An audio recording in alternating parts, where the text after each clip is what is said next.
bunch of salmon around here.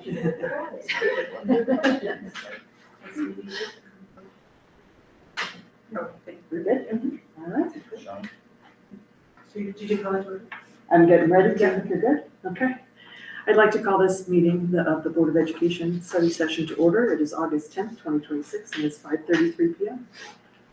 Here's, here, Kane, here, Lynch, here, McHugh, here, North. Here.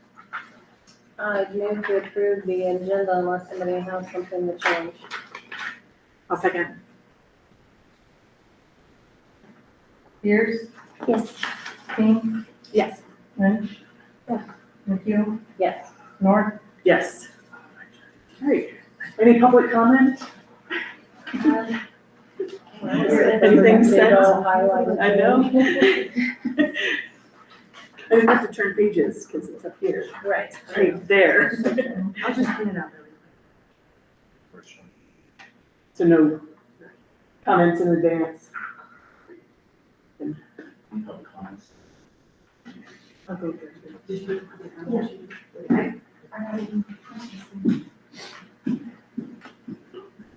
No, we're good. Okay. Then we'll move on to superintendent updates. All right. Well, welcome back to the school, folks. This is, last week was the first week of teachers. Wednesday's the first day of students. So a lot of excitement going on as we return to school.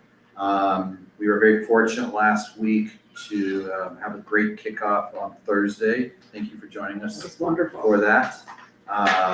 We were able to have our keynote speaker, Wade Whitehead, come out from Virginia. He is an educator, teacher for 30 years. He is a distinguished classroom teacher with several awards. He's currently the executive director of the Teachers of Promise Foundation, which is a nonprofit that identifies and supports and inspires the next generation of outstanding teachers. He has received many state and national recognitions, including the prestigious Milken Educator Award. He's delivered more than 350 keynote presentations across the country. He's recognized for his innovative approach for educating students and helping teachers inspire students in their classroom. He's advised the U.S. Department of Education, served on numerous state and national education committees, and collaborated with educational organizations, including Fable Vision Learning, to develop instructional frameworks that promote creative, critical thinking, and student-centered learning. And so we're very happy to have him come out this year. His presentation was on warm demeanor, and it really, I've got in your packets the look-fors for those, and he puts it into basically quadrants, and it was based on the research that was done many years ago, back in the 70s, and you're going to talk a little more about that in your update. Maybe next week. Next week, Okay. But I shared some information with you all. So, and it really is research that was done on Inuit Eskimos in Alaska when they became part of the public education, federal education system back in the late 50s. And so it was just a really inspiring, thoughtful presentation. He tells a lot of stories that helps folks understand the importance of providing a warm demander environment in the classroom. He shares his own story of his kindergarten teacher and how she inspired him and many others to be successful because of her style using warm demander herself. Yeah, it was a very powerful presentation and very well received. I have people email me, I've had people talk to me in the hallway, and so it was very well received by the staff. So, also want to mention, we went to the CASE conference 2 weeks ago, and it was a great opportunity for the school site leaders to get together with myself and folks from CEI to talk about what their goals were for this first semester and for the school year. So we started looking at the 30-day, 60-day, 90-day action plans and how they want to roll out the work they do with their staff. One of the focuses we had was the work that was presented to us to the board commander is how do we make sure we create those environments in our classroom, but also how we're creating structures that provide a tight to the district expectations, which we'll be developing in our DUIP, and also in the school UIPs, but also loose, because we want teachers have some creativity. They have to have their personality in their teaching, so we want to make sure that that comes across too. So we want to make sure that we are focusing on how do we support our student success and how do we meet our students where they are when they come into our classrooms. We have students who clearly are high-performing students in our schools, and we need to keep challenging them to make sure we help them reach their potential, but also students who come who may not have the background and support they need to be successful, and how do we assess them, making sure we understand what their needs are, and then through that connection, support them. So whatever that needs to help them get that, we call it tier 1 support that happens in the classroom. How do we provide the support in the classroom so they're successful? Ultimately, we want all our students to grow. They come at different achievement levels, but we want them all to grow. And that's really important because that growth will show success over time because they're outperforming where they are projected to be academically from year to year. And that's really where we want our students to be, because that will help them achieve success.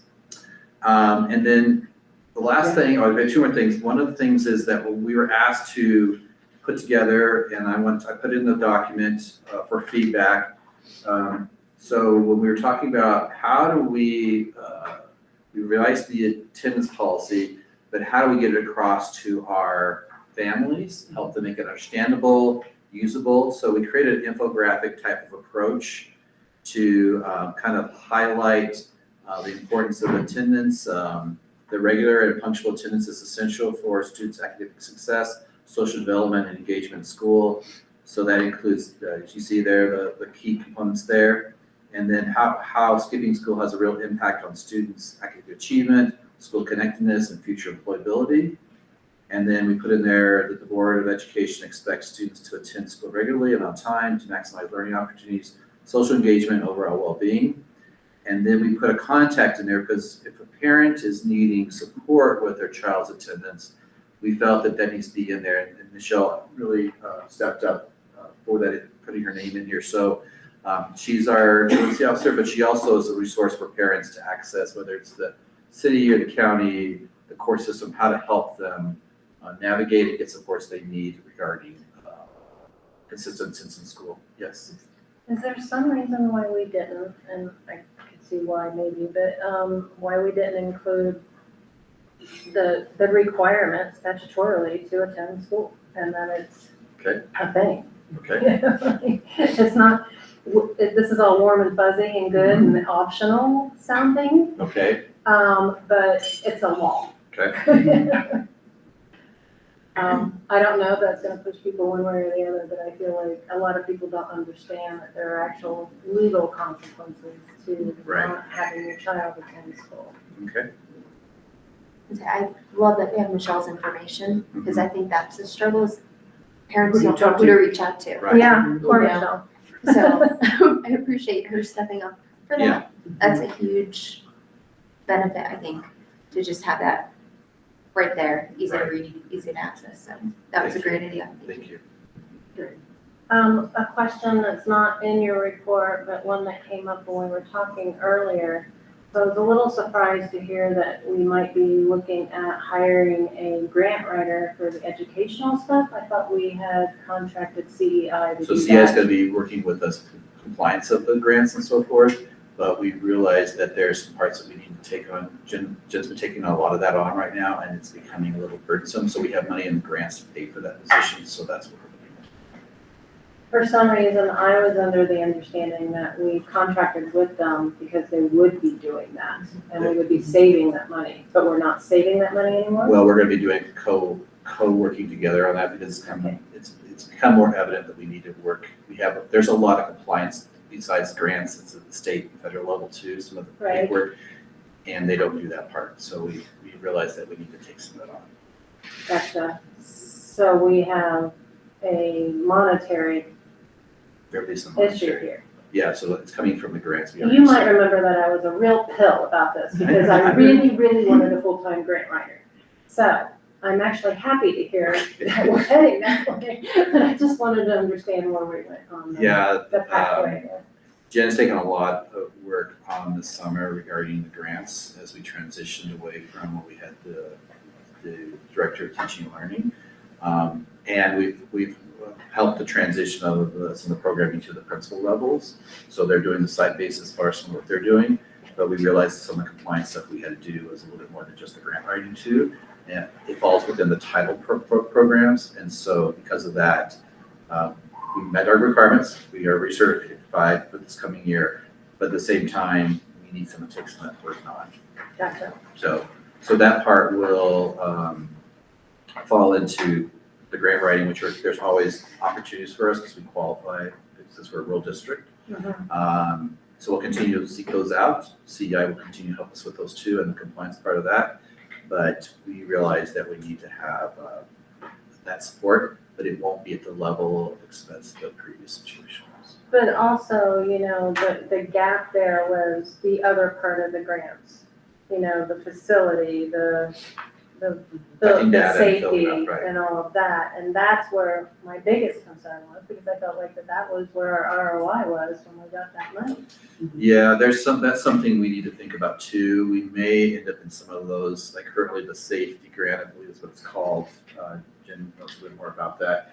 But part of the deal with applying for that grant, we had someone who helped us write that one. And it's, you know, professional who has that experience of writing those specifically type of grants. Right, Is a little different than the other type of grants. Like I was telling you. right, they are different. They're just a different They're different. perspective. We're more of the soft type of approach where those have specific things you're looking for that are more, not engineering like the water project, but it's a little bit, you have to have a nuance or expertise in that area. Oh, it takes them a long time. Thank you for that. So, any more feedback on the one pager that we'll be sending out to schools and including in their information? Where are we putting them? So this will be on the website. The final product will be there for attendance. So people who are looking for questions about attendance, they'll have a place on the website for that, for this to be housed. And then we're going to, as we were asked to do, is to include this with the school handbook, communications from the principals. This will be part of that. Any other clarification or questions or additional things besides referencing state statute? Okay. Thank you. The last thing I have on the agenda is, last year. Well, yeah, you're we're only getting started. Today was a busy day, let me just say. I He's think, checking out as soon as his update's done, that's it. yes. You can't. No, I can't, I don't know what you're talking about today. So there was a lot to try and get this meeting organized, and there's timelines of the school year to make sure we meet them. So I have one update, and that's the student Chromebook purchase. The IT team is purchasing 80 student Chromebooks. That's a $40,000 cost, which was approved in the capital reserve budget last year for this coming year, and our cost is $39,000. So they've saved $1,000. So. Thank you. So I just have to make, we Thanks had for that to work. purchase the new Chromebooks for this year. All right, on to the Debt Free Schools Act. We've got lots of guests with us, so, you know, Kim Crawford. Hi. I don't know. Amy Canfield, principal. Oh, sorry, Amy. I know you too. Sorry. It's so nice to have you with us.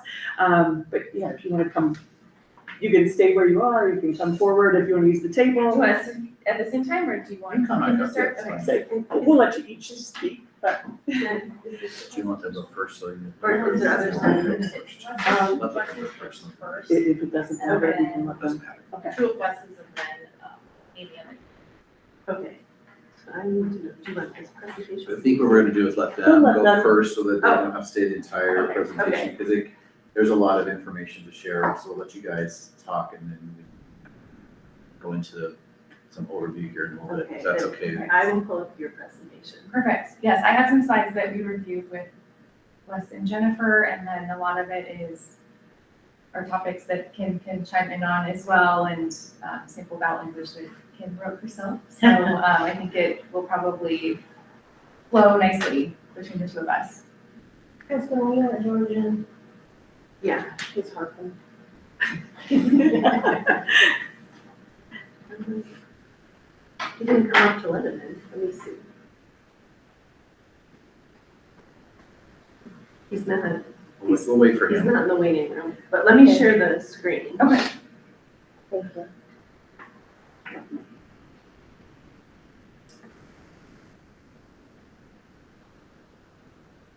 Great, and just to give a little background, I'm Amy Kenfield with Steeple. We're a bond underwriting firm. We've worked with the district in the past on the past 2 bond elections, and those bonds that were approved, we helped sell those to investors. And we've been having a lot of conversations with the district just to understand, what options are there for funding. We've talked about bonds, mill levy overrides, and the Debt-Free Schools Act levy that we'll talk about today that a lot of districts have used in the last several years throughout the state. It's definitely becoming more popular as a financing tool. Great, can everyone see that okay? So this is just the overview of the Debt-Free Schools Act, mill levy, or excuse me, mill levy, not an override, but a mill levy. It can be used for capital costs, new technology, existing technology upgrades, and maintenance needs of the district. So it can kind of tackle deferred maintenance and any capital projects, but it cannot be used to repay debt. It can't be used to pay for buses, which is kind of a unique caveat that Kim has confirmed with her office. And there isn't a test. Some of the other overrides have like a test that you calculate how much the district can access. The Debt-Free Schools Act does not have a specific limit on that. It just has to be used towards those specific purposes. We have included here a list of some districts that have recently approved the Debt-Free Schools levy: Aurora, Cherry Creek, Littleton, Boulder, Inglewood, Buena Vista, Hooter. I'm sure there are 10 more that can rattle off, but it's Summit.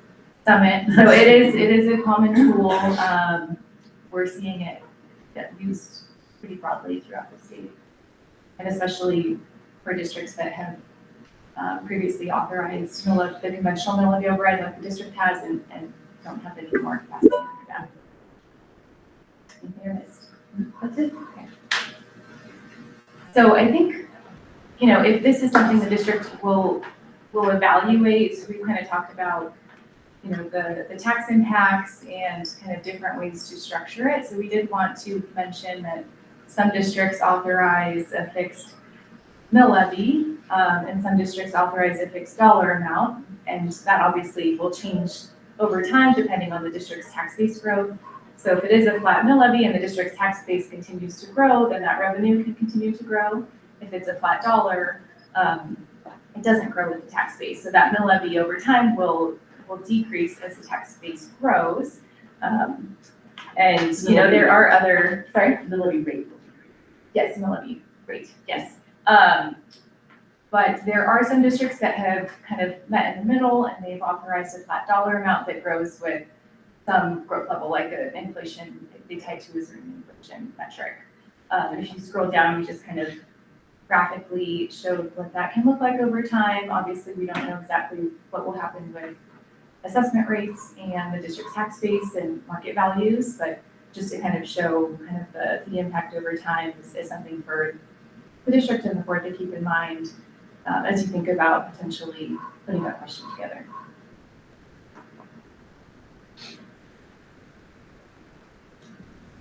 So we were asked to put together what the increase or what the tax impact would be for a $4 million a year Debt-Free Schools Act levy. So that is what is shown here at the bottom of this page. And is there a way to do to show it like all at once? Like a full page view? I downloaded it. Oh, okay. Okay. Yeah. So that is shown here. We're looking at property values of $500,000, and we're showing that across residential properties and commercial properties. The district's assessed value is 404 million currently. So that is what we're using to calculate that here. So you can see here at the bottom, if we are looking at the current tax base and the $4 million a year, that would be just under 10 mils. It's 9.89 mils. And then we have there those impacts for residential values of 500,000, which is about $29 a month or $350 a year. And for commercial, that is about $100 a month and about $1,200 a year.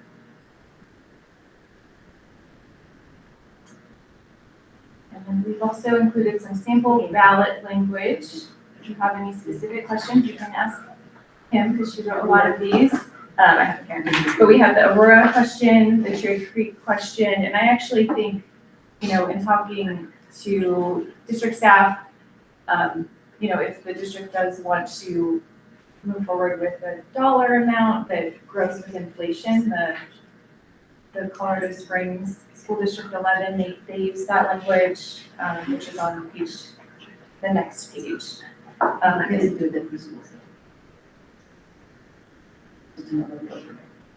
Or just to show how they tied it to inflation, because they can do that here as well, but, And they did, what I have to after okay. Perfect.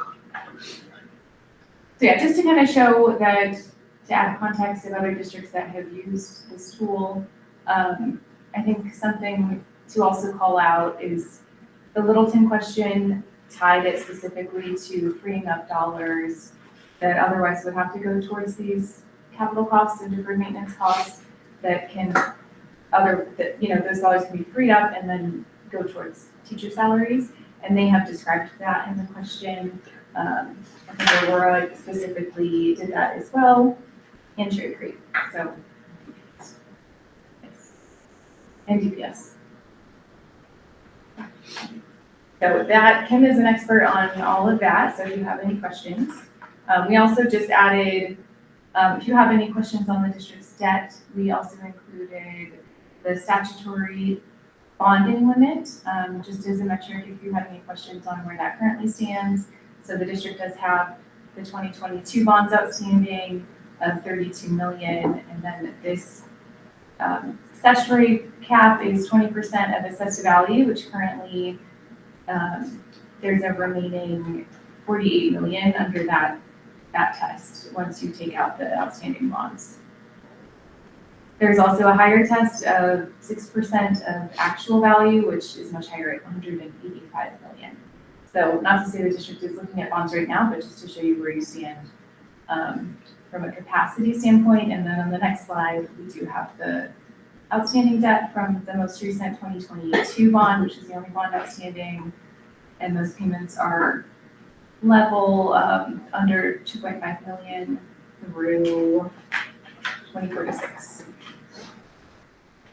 Any questions on that? Kim, do you want to talk about the question you put together or? So I didn't bring that. Did the board have that question that we've been discussing? It's in the presentation from us. Okay. So we've been talking a while about different forms of ballot questions. Oh, it's not actually. So it's not It's in this, you're talking about the survey, it's in the survey, that question's there. kind of in the survey. And it's also in your cover sheet for this presentation.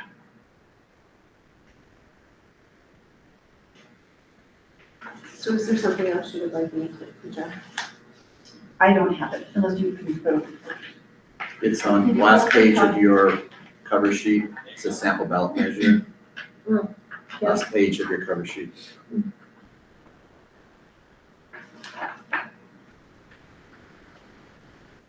So what we had talked about doing is kind of what most of the school districts have been doing, and it's starting out your ballot question with, in order to make more general fund revenue available for certain things. And here we have retaining quality teachers, providing career technology and skilled trade classes that provide students with real-world job skills and other priority district needs.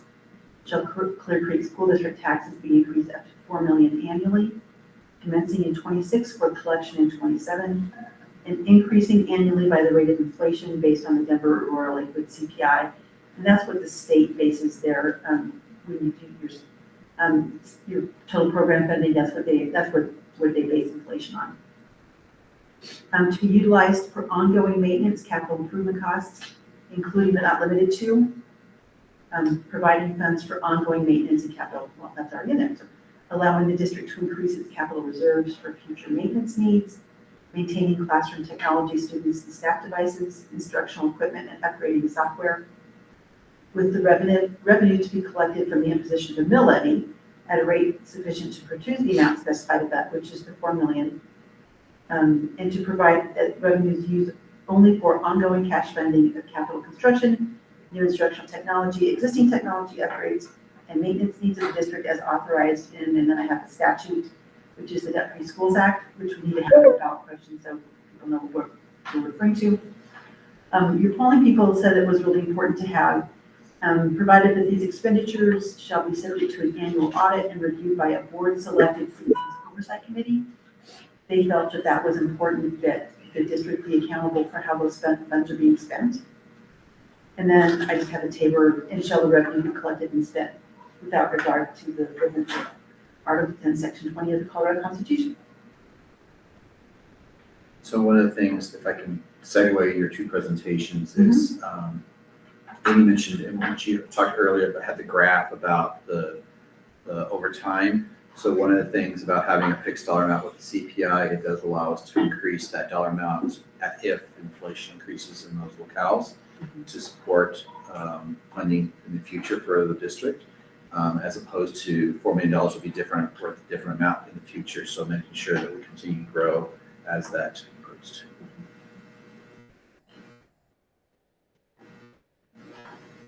Any questions? The sample ballot language that you crafted for us is based on successful ballot questions that you, Yeah, actually, the only one that's not been successful is in Thompson's. okay. And do you have an inkling of why that one was? Their bond and Debt-Free Schools both failed that year. Okay, And then the next year, they ran just the bond and it did pass. okay. So, unclear as to exactly, Sure. what the, But they were running both at the they same did run time. both. at the So same that's different. And both did. Right. We came back with a lesser bond. They came back. I see. Gotcha. All right. I worry about the language that says, other priority district needs. I just feel like some of the feedback we got was like they want specific assurance of how the money's gonna be spent. And I know that maybe we need that wiggle room, but I think we would get maybe a better, response if we were very We didn't specific. have other. Yes. We didn't have and other on there. Do you still want to say priority district needs, but just take out other, or do you want to just take that out? What does anybody else think? Where am I at precisely? It's the first paragraph of the Okay, sample thanks. ballot question. I think we get rid of and other priority district needs. But do we need that wiggle room? You As have things wiggle change. room because we do have, for ongoing maintenance and capital improvement costs, including but not limited to. Okay. That gives you That's some wiggle true. room. I think, Marcia, you're spot on. We have to get rid of that. Yeah, I think that's one of the issues we have based on our last bond is, And the feedback. yeah. And just a reminder, this money can only go towards facilities, technology, and compensation. No compensation. Sorry, so no, sorry, technology and facilities. Freeing up general fund. Freeing up, for- right, yes. yeah. Yeah, but the general public doesn't know that and other doesn't mean. Right, so it can't pay for school buses, things like that. Yeah, that section that you were talking about with the other priority needs, that's what you are going to be doing with the money that you free up. So what we're saying now is that you're going to use this freed up money, because instead of paying general fund money for these capital improvements, you're going to be using this money for those capital improvements. and then it frees up general fund money, and that money is gonna be used for, teachers, CTE, and CTE. Real world. Everything in the jobs, first so, paragraph, yeah. or first sentence. I think, I do, I like it still, Yeah. taking that out. So mostly I'm thinking that if you have it like that, that's what you're gonna need to spend the money on, are those two things. The CTE and retaining teachers, which, I think that's a huge part of your budget anyway, so likely that won't be a problem, but the money that you free up, that's where it goes. The way you spend this 4 million has to be with the way the statute says, and we have that in there. The ongoing cash I fund. think it covers everything we're aiming to. I'm just worried of any unforeseen, like COVID, for instance, that was unforeseen, and how do we, For what, I'm sorry? if something like COVID happened again, some unforeseen, do we have that flexibility to shift funds or something? You couldn't. Outreach, We wouldn't be allowed to. Yeah, these Well, I'm funds- saying, but we're talking about what we're gonna use the freed up money for. So, do we want, with that freed up money, we're saying we're gonna pay teachers more, which is our goal, and to do more of the skills training. Sorry, I can't. But if some unforeseen circumstance came up, are we gonna say this freed up money can only go there? Well, I think statutorily is what she's saying, is that it can only go there. Yes. And I'm saying, do we want to have flexibility? So what you could say in the first sentence is, in order to make more general fund revenues available for purposes such as attracting, I don't know if that is. No, the such worse as or- leaves it too nebulous. We had clarification question that I presented in addition to your Mhm. question. Does teachers mean staff? Because I don't think so. Well, one of your sample languages, I think I just saw it, it said, and maybe this isn't our goal, but it specifically excluded administration. And maybe based on our feedback, we put that in there because that's one of the big complaints is we're heavy, we're top heavy. So maybe, I don't know if that's our goal, but that was one of the sample languages. I would say that we also then face a hard time holding on to Right. directors then.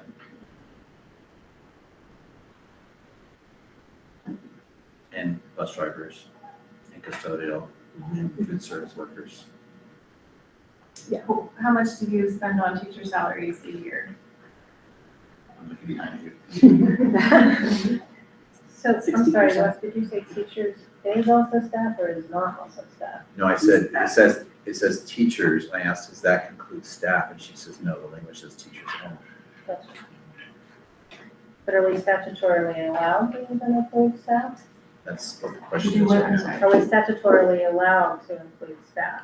Include as well as? For general fund money, like your mill levy override and just your school finance money, that's certainly for all of your teachers and staff and stuff. But this ballot question, the way that it's written right now, is that you're freeing up revenues in order to free up revenues so that you can attract and retain quality teachers. And I don't know what attract and retain really means. It could be a lot of things. It doesn't say just salaries. Probably it's salaries and compensation would be justifiable, I think. And providing career CTE classes that provide students with real world job skills. So essentially, the money that you free up with this $4 million, you want to use that. And I don't know whether $4 million will actually always be the amount that you free up because you're going to have to do some kind of truing up to see what your actual capital needs are. Let's say your capital needs in 1 year are $2 million, then you can pull $2 million from this fund, because all this money has to go to, this $4 million has to go to a special fund. And it can only be used for these Which is specific things. So if you've identified some capital things, and maybe it's $2 million, then you can pay it with that, and then you wouldn't need to be paying with general fund money. So in essence, you're freeing up general fund money. Thank you for clarifying. That helps the voters, it helps us understand better. Maybe, I hope so. I don't know. I'm not sure that we've addressed Nicole's concern, or how I we think fix that it. did a little bit Okay. of, then we might have a little bit more Right, general fund to, in case of an emergency is all I'm saying. right. I truly do want to focus on those two things, the Okay. staff retention and the technology and skill trades. I was just thinking emergency situations. So if our general fund's healthier, that kind of covers that. So our general fund should be healthier now because of this. Yeah. So it should allow us to deal with those rainy day situations when they happen. I'm just a rainy day kind of like planner.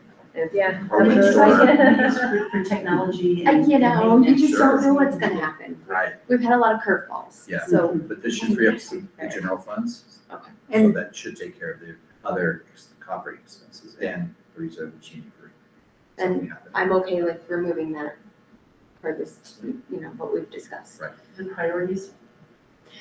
The other priority district needs. And where does the language, where are we clarifying for the voters about the Georgetown Community School? So that's another agenda item coming up. It's on the list for us to talk about, but we can, Is it just maybe, it's just It's gonna be based on not- an agreement? But how do we get the word out that they're part of this? That's also on the agenda. Okay. When I'm just rereading this sentence again, I get a little clumped up on providing career, technology, and skilled trade classes. Are we providing technology classes, or are we providing technology? Because it kind of sounds like we're doing computer classes, the way the sentence is written. Like maybe technology should come right after teachers, Or be replaced with technical. something, yeah, CTE. it's a little Career clunky there. technical. Where's the corner? I mean, am I the only one that reads that? If I am, then never mind. No, I see what you're saying. It's technology classes. So right now you're providing career, technology, and skilled trade classes. I thought we were So also technology doing, is always okay. they're grouped together, so it's providing career, CT, providing career, technical, and skilled trade classes, so CTE. I thought part of this was that we could use the money on IT. You can. Right, technology. That's a use That's part of the in other any portion event. So of you're not this. Okay. freeing up money. Gotcha. We're taking the technology cost and the facility maintenance cost and deferred maintenance out of the I operating got it. budget. I think we I want- see where I'm going. we want an I see extra where I'm comma. Misunderstanding. You want to comment Yeah. after technology? Thank you. Well, Yeah. so I think that is addressed down here, right? Right, and that's Well, what you agreed. use the melody for, is for those purposes.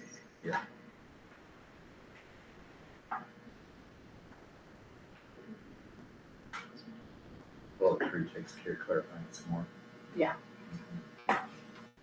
I'm taking away bullet one, I think that's already in the top.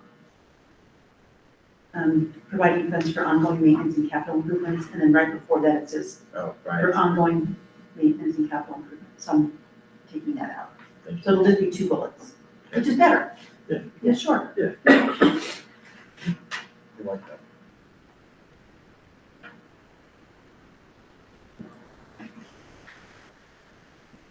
Any other questions for Amy or Kim? And I wanted to bring up that we did discuss, your school district right now can go to 31% total program funding for your levy override. You currently have authorization for 30%, from a prior, from 2018 ballot question. We talked to Kathleen Askelson, and I think the consensus was that it wasn't enough money and kind of muddied this question. So we decided to just kind of leave that out, but I wanted to make sure that that's still how you wanted to move forward, is to not have that in there. I thought we did one. I thought we did one, Yeah, that's I think that's so. highlighted at the bottom, So you do want it in there. yeah. So I'll add a sentence about you being able to, and you're not you're increasing the levy to do that? Yes. And Right. their version has the sentence on it, so you can see that 80,000. Okay, so could you forward that one to me? Okay, so that'll go with me, but, okay, I just wanted to make sure that No, thanks for asking.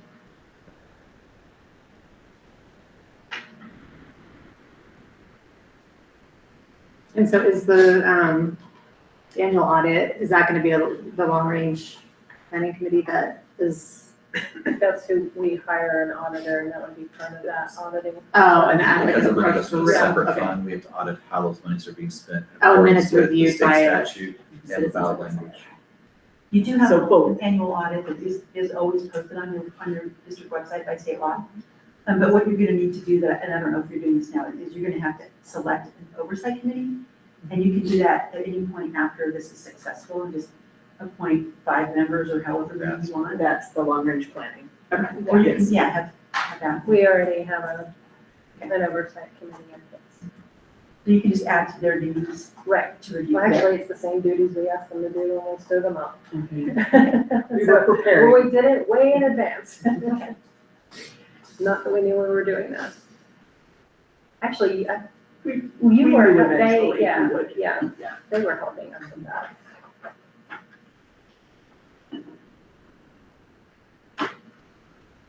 Sorry, what else we have? Anything else? Any other questions? Thank you, Amy. No. Good. You can. Thank you. You don't want us to stick around longer? Or I mean, you're welcome to, especially if, just in case we have questions. Or I misspeak. Yes, Sure, I'm happy. but we'd love to have you stay for a little longer if you can, and then Because you're gonna discuss your charter schools, is that right? we do have a section about charter schools in the MOU. So, that's, I'm expecting a text any moment now when they approve it. All right, we'll move on then to the Debt-Free Schools Act. If you want to pull it up on the presentation. Do it all.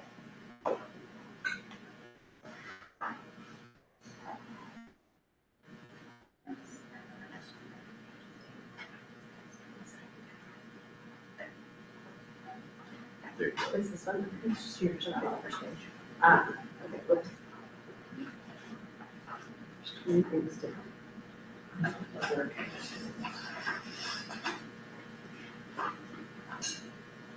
me a second, I'll go back to the first thing.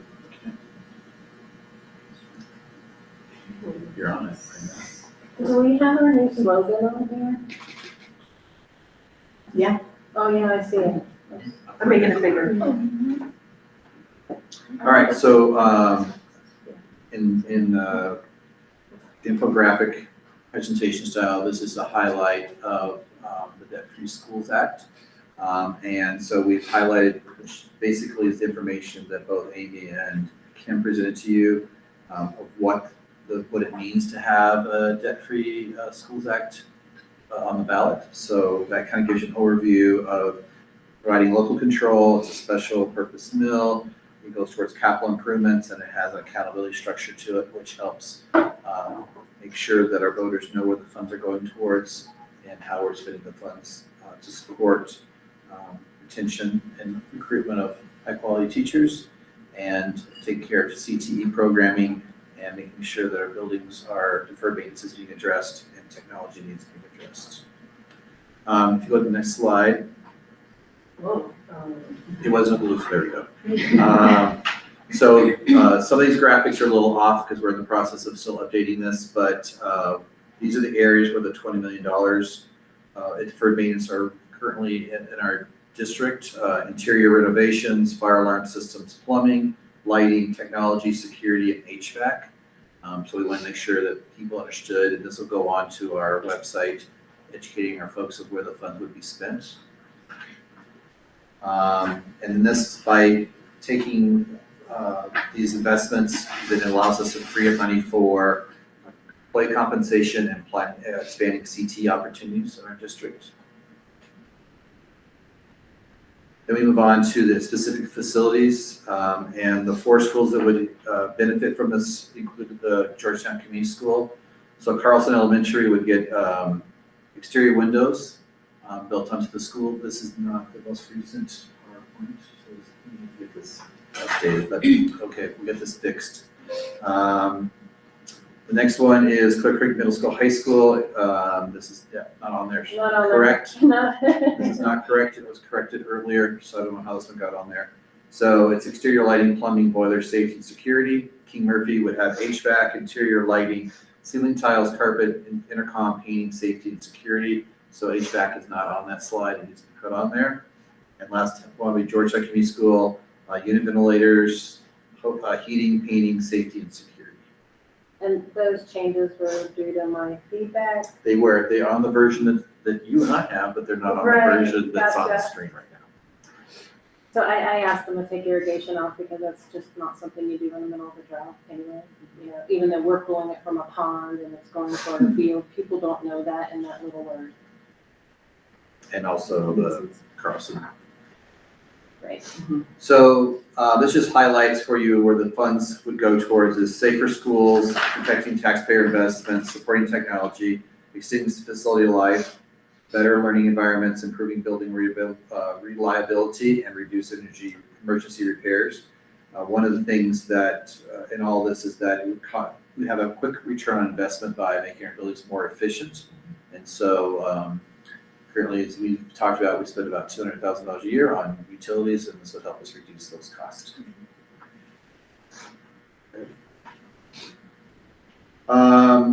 So financial transparency is the next one. So the annual budget is public, as was mentioned by Kim, so it's posted on our website so that it will be audited on a regular basis. And that information will be public to folks to be able to see. The board updates and will be supervising the work that's done. And transparent project planning, so the long-range planning committee will take, and they'll do a presentation next Thursday, I believe. What they've done is they've gone through Day after tomorrow. it may feel that way. The capital AE's analysis of the repairs that need to be done across the district and deferred maintenance. And so they would be the folks that would prioritize those repairs throughout the district to make sure that they're equitable, that they're a priority. So those would be how the funds would be spent to address the $20 million in deferred maintenance.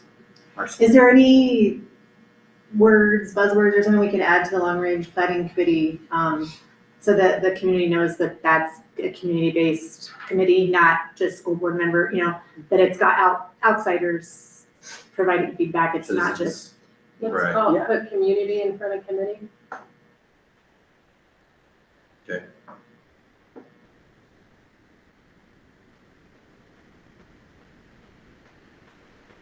I do think it's important that people understand that it's not. Yeah, because if they just look, they're just gonna think it's us. I'm the only jerk on that thing.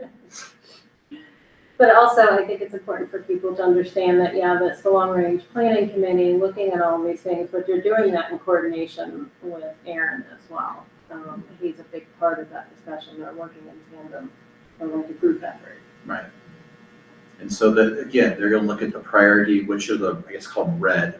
Right. What are the major things that need to be done immediately, and then work their way through the list. And what they will do is that they comprise of members from each of our schools. That way they have a voice in saying, hey, don't forget about our school, because that way make sure that voices from each of the schools is present on it. Yeah, that's so important. Right. Is there a way to clarify, when we say HVAC, folks, community feedback was, well, why do they have AC? I don't have AC in my home, that we're not talking about AC in most of our Well, schools. not in most of our schools, but we do have a unique situation with King Murphy and the fact that they're basically a greenhouse on the side of the hill there. Mhm. And so, as it gets warmer weather, that sun comes in and starts heating up those classrooms that face towards the east. And so it is unique that they have air conditioning on the top level, just because of the heat that builds up in those classrooms. So. Well, school starts a maybe lot that's just- earlier now than it ever used to. Correct. And so they do have the entire month of August and September that are pretty warm still. Right, but you're right. So overall, our schools are mountain air cooled. We typically monitor the air that comes in during the night to cool the buildings off, and then shuts down during the day when the building's cooled, so it doesn't bring hot air into the building. So Why it's a don't part we of the just system. call it heating and ventilation? people aren't gonna read AC into that. Okay, And that kind of clarifies, why do they get air conditioning? okay, Why don't I get okay, air I agree. conditioning? However, we do have AC in all three of our buildings, not Georgetown, but King Murphy, the high school, middle school, and Carlson, all have some portions of air conditioning in them, just not throughout. Right, okay. But I But think that's most I of these agree. upgrades are not to the air conditioning, it's to the heating and the, just the systems to control it so that General we can be comfort. more efficient. Julian's wording. Thank you. yeah, sure. so the next page, if we don't ask for the debt-free schools act, our deferred maintenance list continues to grow. So it's $20 million now, it'll continue to grow. Higher future repair costs, so repairing today is cheaper than repairing it tomorrow. For those of us who live in the mountains know what the cost of repairing things are in our homes. More emergency failures, we experienced that this last year with the change in weather patterns we're having, and so we had a lot of issues at our schools because of that. Reduced financial flexibility, when big projects come up, we don't have the funds to take them on. And there's greater pressure on the general fund, which we have very little wiggle room right now. Once these capital funds are currently spent from the past bond, we're going to be in a situation where those projects will, I will tell you, thank you voters for allowing us to use the funds to take care of many of the things that need to be repaired. Those funds are coming to very close, they're ending pretty quickly here, and we won't have the funds for big projects as they come up. As you guys know, they happen during the course of the year. Well, and thanks to the voters, we don't have a $50 million deferred maintenance program. We just have that $20 million deferred maintenance program. And I think that people can speak to that, you know, if we really were that much of a hole. So once again, we get to address, the last page here is address the $20 million in deferred maintenance. It's limited capital reserve capacity. Reserves currently do not have the funds to take on projects. There's no additional long-term bonding debt. It's reusable funding every year so that we can plan for projects. So the long-range plan committee can say, let's not do this project this year, we'll do it next year when we have more funds we can put towards it, or we do half this year, half next year. But they can really plan them out so we're not doing these emergency repairs. It preserves our general fund, resources for educational priorities, and aligns with the district's long-range facility planning. Any questions about that?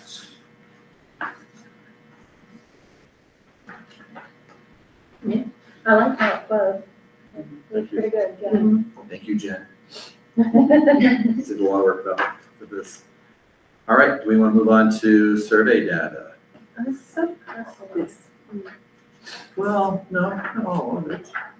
I didn't like reading them. Well, okay, fair enough. Yes, if you don't mind, please. So, After a while, I had to get Snoop Dogg to read it to me. Have you guys ever done the Speechify where you can get some character to read you your document? So I chose Snoop on this one. Really It helped bubbly, happy alleviate some of that pain. personality. Read these to you. And then they said. Yo, dog. oh, boy. All right, so we're on page 2 of the, so this is the demographic. This is a breakdown of folks who complete the survey.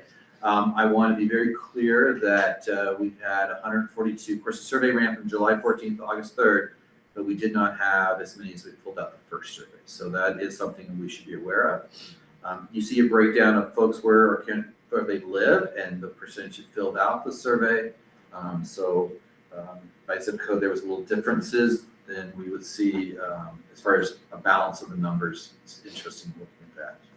Overall, females filled out the survey more than the men did. I just got socks. As a representative of the table here.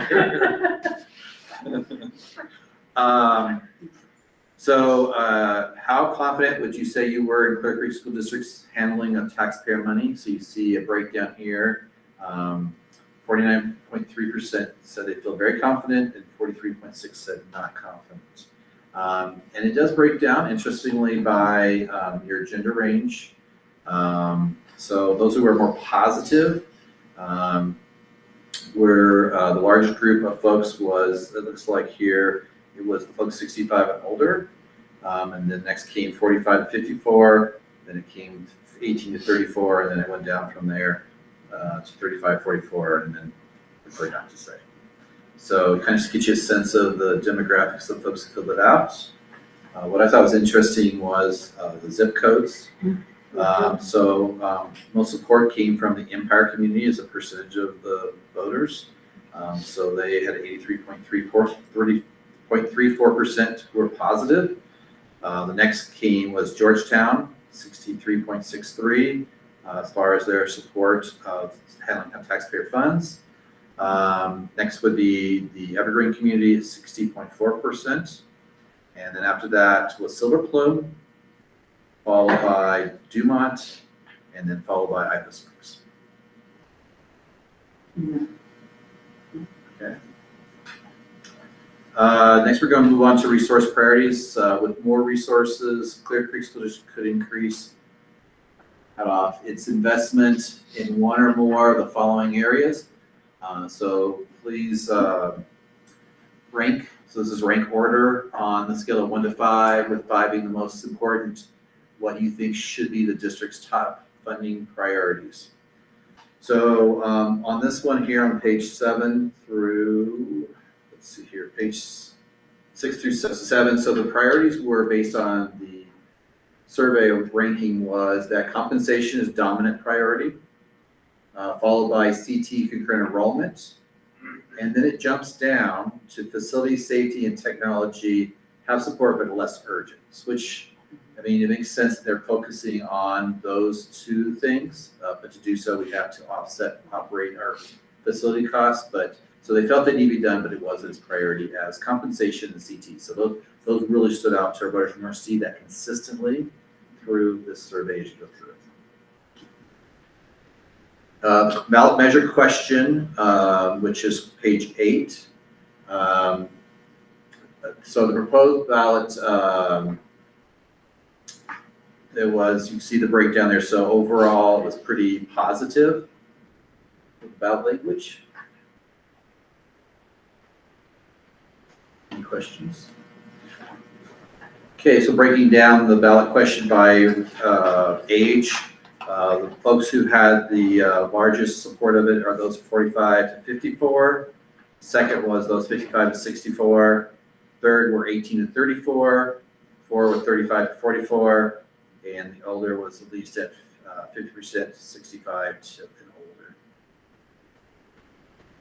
And it does make a little sense with fixed income. By zip code, the most support came from the Dumont area. Second was Empire. Third was Evergreen. Fourth was Idaho Springs, and fifth was Georgetown. That's based on the ballot. All right, on page 11, tax impact. The $29.05 per month of $500,000 assessment value frame produced mixed effects. 33.1% more likely, 26.1% were less likely. So there's really not much change in that number based on the ask. I don't love that does not change my opinion, because it's hard to kind of trend what that means as far as whether there's support or no support. Fair enough. I totally appreciate that. Yeah. Yeah, no, I hear what you're saying. Do you think that there's more? What'd you read into that? I feel like that shouldn't be an option, Okay, because how do you trend it? right. You have no idea. Okay, yeah. Okay, now we'll share information about Clear Creek School District's consideration of a ballot measure this November. After reading the information, please indicate if you are more likely to support the mill levy. So question 13. So you see here, would you be more or less likely to support the mill levy proposal, knowing that it would allow the district to use more of its general fund dollars for teachers and staff recruitment, and overwhelmingly, yes. So that was very well supported. You see a trend throughout the document. Next, you'll see the same support for CTE. So those are two really big things that people are buying into. Teacher compensation and career technical education. They want our students to have access to future opportunities through CTE.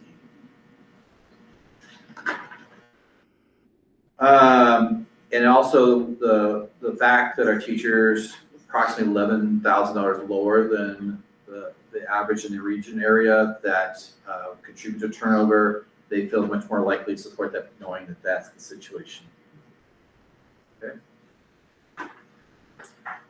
Resource allocation, facility needs. So this is talking about all the things around facilities. So based off of climate control spaces with automated, modern, efficient heating and cooling systems, are you more likely to support it? Yes. Improving our school buildings? Yes. So pretty much overall, they support that. All these things, repairing, plumbing, boilers, HVAC, maintenance, upgrade, safety systems, and ongoing building repairs. Yes, all those things were supported. So good there. Next one is page 19. This is the opposition questions now. So these are with people who would oppose, how would you feel about that? So main barriers to others' concerns, taxes already too high, believe the district should tighten spending, open comments emphasize trust and transparency, enrollment, and leadership. So those are opportunities for us to look at when you have opposition to this ballot measure. And there's some narratives for you to review regarding that. So we're gonna skip on to the mill levy messaging, which is page 21. Opposition questions here. So some argue that the bad economic environment where many are struggling to keep up with the cost of living now is not the time to raise taxes. How does this impact your perspective? So you see that positive 47.2%. That and this is so they're positive about. Make sure that they're positive about even with that being the concern, and 45.8 were not convinced. Sorry, 47.2 were convinced by that statement. 45.8 were not convinced by the statement. It's hard when you do oppositional questions to be correct. By the way, I don't know if I want to go into polling. This is my next year, just saying. Okay, critics of Clear Creek School argue that there's not enough financial oversight and accountability. How does this impact your perspective? So 47.2 said that's convincing, 45.8 said it was not convincing.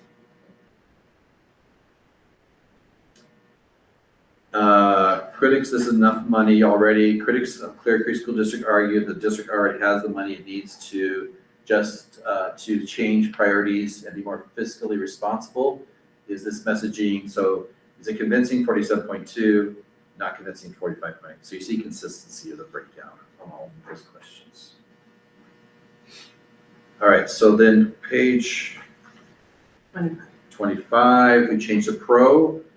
So the pro, you'll start seeing this measure will finally allow Clear Creek schools to give teachers and staff the desperately needed, that's an interesting right there, since that's not what it's for, but desperately needed pay increase, allowing them to close the pay gap with the districts. Overwhelmingly, 75.4 said that is very convincing. And you'll see it's consistent with CTE2, that was convincing, that they support that, there's a real need for that. Climate control, this measure will help Clear Creek schools to have climate control spaces with automated, modern, and efficient heating and cooling systems. Do you support this? 47.9 did not say it was convincing, it was 47.2. So that's something to think about in going forward. Repair needs, Clear Creek has across the district a desperate need to repair, including leaking roofs and plumbing that are prone to failure. This is a little bit more convincing, interestingly, because I think this is again, roofs, repairs, leaking, and things like that. So it's a little bit more convincing, that statement. But also, aren't most of our roofs already done? They are going to be done here soon, because the last part is the shingle roofs will be done, so Right. that was taken off of, it was done, yes, the timing of it was a little off there. This measure will allow Clear Creek schools to maintain, upgrade safety systems and technology, and this is very convincing overall to our families or the people who fill out the survey, so that's important to them. And again, the ability to keep teachers in Clear Creek earn $11,000 less per year than the Colorado average teacher, making it harder to hire and retain high-quality staff. Passing this measure will dramatically increase our ability to keep teachers we need to educate our kids, and that overwhelmingly was positive. Any questions? So I think at the climate controlled spaces, there may be a little nuance there of the return on investment. I think that might convince some people otherwise of, yes, we'd spend this now, but year over year will help us. Right. So I think that we need to factor in, because that wasn't in the ballot or the survey question there. So, or at least educate when we're sharing information. Right. Climate control does not always mean air conditioning. Yes. I mean, in the written responses, that was what I kept seeing. Hitting the, Yes. Let's keep them warm. Right. what you got to, Throughout the survey, it discusses compensation increases for teachers and staff, but as we currently have the ballot question written, it says just teachers. Since Kim's gonna revise this to, hopefully get certified at the next board meeting, if you guys decide to move forward, do we want her to revise that first sentence for compensation For teachers and staff? to be teachers and staff? I want to, and the reason why I want to is because I think about the certified and the classified, and how we had that division, and this becomes a part of that division if we don't go that route. That's my opinion. Yeah, and we don't say compensation either, so, the ballot question, yeah, attracting and retaining. Right. And I still like the staff. addition because they need to be included, like they also are lacking in pay as well, Right. competitive pay. So why wouldn't they be on there? So add staff. Teachers and staff. Thank you, Jackie. Can I just add that if you're gonna do both sides, which I agree with that, classified and certified, depending on how we word it, like internally, that could be a good way to get our starting salaries higher than, because if we do do it as a COLA, then all of our starting salaries would be higher, and I think it would be important to not only raise teacher starting salaries, but also raise all of our classified staff, because As long as we start them at the second or third year and not the first year. I wish you didn't say it. the classified. Because Any our- first year. because our need- because our need on the You're- field house. Yeah, Oh, yeah, we have that one little caveat, we're very protective of. Asterisk. sorry, that is not where I thought you were going, so I apologize. I was waiting for it to say it. Okay, so everybody but step one can start higher. Well, step one, then they have caveats. Yeah. So, We can thank my guests for that suggestion. right. Any questions? No, it makes sense. All right. So now we move on to Georgetown Community School Agreement for debt-free levy. So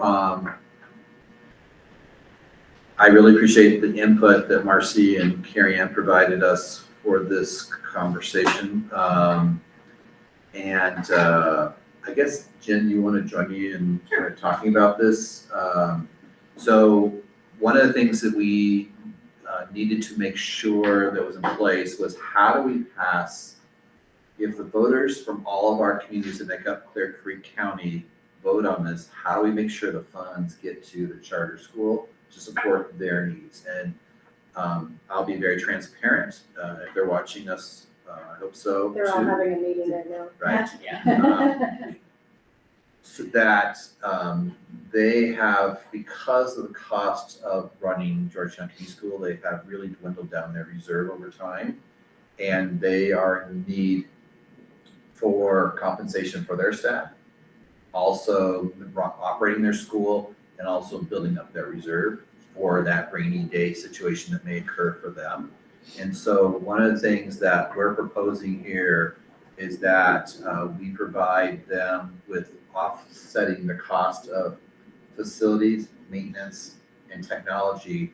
We want to provide them with $175,000 per year plus CPI increases annually to provide them desperately needed funds they need for their staff, their technology needs, really just taking care of the students and their staff at the school there because they're in a really challenging situation. And that 175 was based off of, Their allowable expenditures that they're currently trying to staff. exactly, there was a lot of background work that went into that to So figure that's out what that was. their maintenance cost, so that's custodial, the cost of the things they use to maintain their building over historically, and technology expenditures right now is around that $175,000. And so you have a copy of the agreement in your document. If you have questions for me or you talk to expert Kim, she's here to answer any questions about it. Now, I will clarify something that you'll probably hear is that typically a charter school will get a percentage of the Debt-Free Schools Act. The difference is that we own the building and we really overall maintain the building. So there wouldn't be any major costs that would be incurred by them of the maintenance of the building. Because we would take care of that through the long range planning Capital committee. maintenance. Right. So there, Sammy, the principal at Georgetown Community School, she's a member. She is a teacher, typically comes with her to the meetings that represent their school at the long range planning committee, and she's been formally now a member of that committee. I think Carlin's gonna apply as well. Good. So that's why just the pass-through of a certain percentage of the Debt-Free Schools Act funds are not going that direction. That's why we go with the dollar amount. Some of our ask of the voters is we want to make sure we set aside those funds for that. And that will, through our calculations, make a big difference in meeting the needs of their operating the school, compensation of staff, and really take care of the other needs of the building, including technology. I think that this effort was extremely, and thank you, Jen, for taking the lead on this and working all the pieces and puzzles with the ladies there.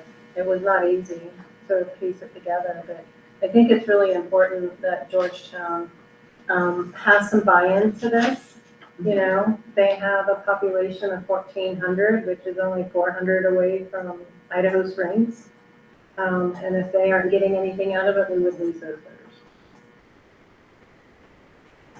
I kind of felt like there was a sigh of relief when we shared this money amount with them as a possible benefit of passing the Debt-Free Schools Act. And I think they're just very pleased, at least what I've heard from them. I got off the phone with Sammy today. And there was I was a lot of on the phone with 6 today. A lot of There's a lot of gratitude debating and understanding of this now, so. Right. Yeah. And they need it. They're taking care of our kids that go on to the middle school and the high school. And so they need to prepare them for that journey. And they have amazing staff there. I mean, incredible staff. And, I thank them for all they do and thank Sammy for all her leadership there. Any questions? So hopefully next Thursday we'll be able to. I'm waiting the word. Yes. All right. Thank you. We'll move on now to the Long Range Planning Committee. So we've heard their name being mentioned several times tonight. The board established a Long Range Planning Committee to really analyze the short and long-term capital improvement needs. Its existing responsibilities include reviewing the district's physical plans, program capacity, enrollment, and major capital equipment requirements, identifying future efficiency, sustainability, and infrastructure needs, and meeting regularly with administration and board members and making recommendations regarding the program and facility capital needs through the capital plan report. So my hope is that the presentation that Lisa's going to be giving next Thursday with Aaron will really outline how they have taken real ownership of the needs of our district in looking at the engineering report on priority needs. Thank you both. Thank you. The priority needs of our district and outlining what those are, and how they came up with a structure of prioritizing even within those things, the things that are like essential, like, yes, the carpet needs to be replaced, but that boiler is much more of a priority, even though they're both a priority need. You take care of the things that really have a sense of priority for the schools. And so they have some really great conversations. They also have a data analyst. Yes, they do. College data. It helps a lot. It does. And so my recommendation is that the board affirm the Long Range Plan Committee as the community advisory oversight body for capital projects funded through the Debt-Free Schools Act Special Purpose Mill Levy, and direct administration to develop appropriate reporting procedures and committee responsibilities consistent with the ballot language and the board's existing LRPC resolution. The only amendment would be to update Shauna instead of Lori on the resolution. Yep. So when we reaffirm that. So we'll have that presented to you for next Thursday's meeting. Thank you. Any other recommendations? I mean, it's essentially the same thing that we passed for formulating this committee. It's just adding that they also now have the oversight of the debt. Right. Okay. One of the things we probably do is make sure there's a balanced voice at the table. So I know we're hearing we might probably need to recruit some other folks, figure out Where we're at with our. where our numbers are. Yeah. How many because- members are there? So we have, I want to say 8 active. Maybe 8 or so, yeah. Yeah, 8 active, and they range from King Murphy, Idaho Springs, Georgetown. I don't think we have anybody in Empire, Dumont. No, we just have the schools that are, yeah. But I mean, it's for the schools representation, we have at least somebody for each of those, and then we have somebody that's not involved in the school district at all. So one of the things that gives me some flexibility is that the 10 to 15 members that set up here doesn't include, district representative does include them. This is potential, so we'll have to get very thoughtful about that. Of what? It says district representation and board representation is part of the makeup of this membership. It is, Yeah, so right, we might have to do a little bit of looking to make sure we have balanced. yes. Yeah. Mhm. And the way I see it is just us helping navigate where they need the information. Answering questions. You're right. They have questions, we know where to find the answers. Right, and they also give us direction, like we need to speak to this person. So Jacobs has presented, we've had Right. the capital firm come in and present, Aaron's presented, I've presented information, you present information based on what their needs are. They're little sponges. Anything else there? All right. Then the intergovernmental agreement for the general election. I'm gonna turn this over to Jen. This is really, she's our official, I think we selected her at one of the last meetings in June or May, where we made her the official for this, so I'm gonna let you take this part over. The IGA is just an agreement between Clear Creek School District and Clear Creek County, for our participation in the November 3rd general election. And part of the agreement authorizes the Clear Creek County and Recorder to conduct the election services on behalf of the district. It includes a lot of the dates. And I am keeping us on timeline with that, and Kim is keeping me on timeline with that. Most notable one would be the IGA is due to the county, so if we've already put our notice of intent, but if we are going to move forward with the ballot measure, that will be due on August 25th by, I think, 12 o'clock to Brenda. So that's where the hope for the upcoming business meeting is, where we can get the ballot certified if everyone decides to move forward with that. We have until September 4th to send that language Brenda as well. So those are the two next timelines, and then I think things will start moving pretty fast and furiously from there as far as all the next moves until November. So I think you have a copy of the IGA. She recently sent over a very small revision that didn't have any reflection on our roles or responsibilities. But yes, that's due August 25th. So as soon as the notion to certify the ballot is underway, then I can send this over to Brenda. We just need a secretary meeting. How much do we think this is going to cost? I mean, I guess the good thing is that there's a lot going on for the election season, and we're just this little pebble in the whole pond. So hopefully the expenses will represent that. Right, because when we have done board member elections in the past, I think we've been one of 2 questions and things like that before, so we carried a lot of the costs for it. Right. I do not have a cost estimate, but. Gotcha. And it'll change depending on how many county questions there are, so. Oh, my goodness. But thank I would you. say the risk is worth the reward. Oh, yeah. So I was just curious. We have to have. Yes. Did anyone have any questions on the IGA? No, boilerplate. As long as you got the dates right, we're good. It's crafted by the county, it's been reviewed by bond council. And the agreement between us and GCS also was reviewed by bond council and our own legal as well. Okay. The next question is the outdoor rec intent. Yeah, so this is an MOU that we created, basically partner with other districts right now. We have for sure Gilpin County School District. We're also looking at Summit County and possibly, we can try to change things in Jeffco a little bit too. There's 2 options. We're trying to enroll students into the outdoor rec and tech. One is that they transfer as a student enrolled in our school district that would fund this program. The other option is to have them stay enrolled in their current district, but pay a fee similar to what's paid through to Warren Tech for their programming.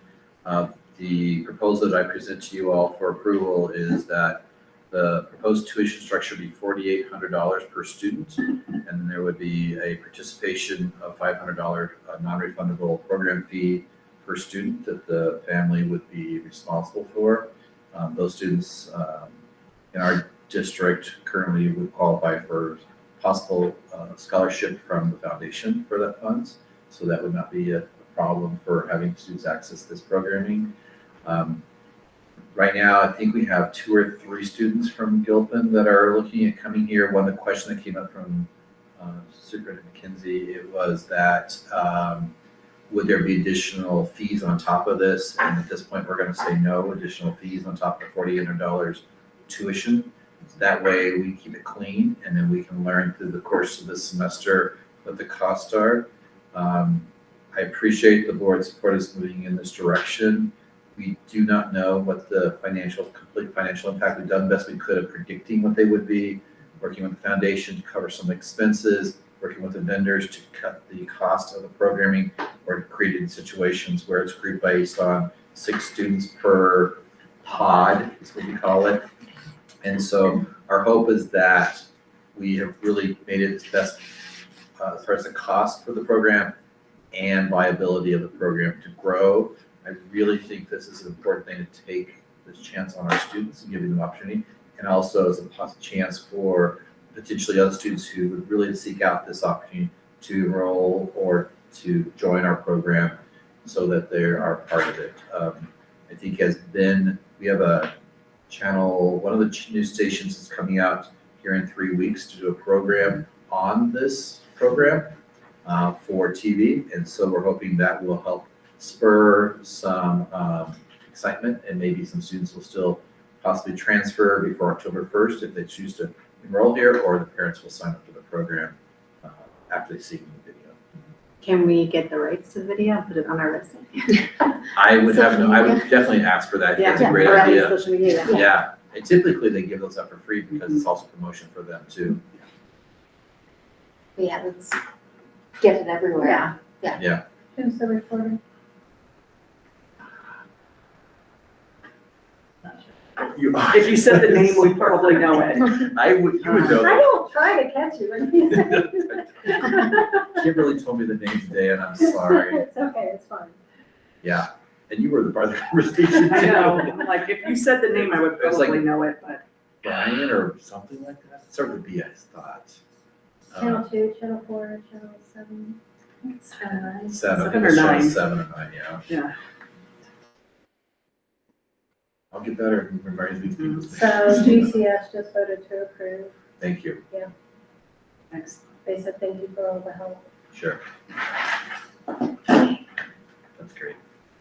So I ask for your approval so that we can start getting kids enrolled. Yeah, thank you. I mean, this was a lot of extra effort to put it together. But luckily, I think that we had some pretty good pieces for you to pull it together, I right? mean, you have the right people in the right Right. program, and I'm grateful too for the middle school program that's going to be helping feed the students into the high school, so that program will be maintained at the middle school, high school. Yeah. It's exciting. What else you got, Wes? I'm done. We're on to We're talking about money now. Say Jen's up.